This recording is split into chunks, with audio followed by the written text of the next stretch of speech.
আল্লাহ রাব্বুল আলামিন বলছেন আলহামদুলিল্লাহিল্লাযী আনজালা আলা আবদিহিল কিতাব الذي أنزل على عبده الكتاب ولم يجعل له عوجا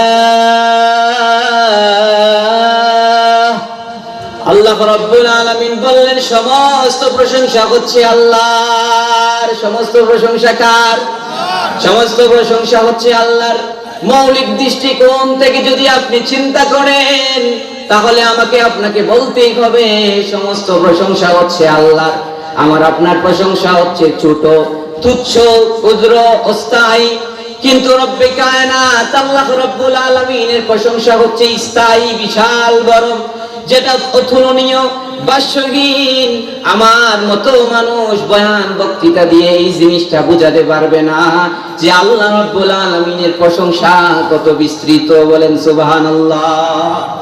আল্লাহ রাব্বুল আলামিনের প্রশংসা হচ্ছে স্থায়ী প্রশংসা, বিশাল প্রশংসা।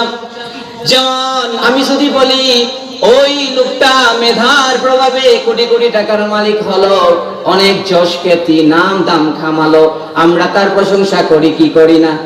করি কি করি না?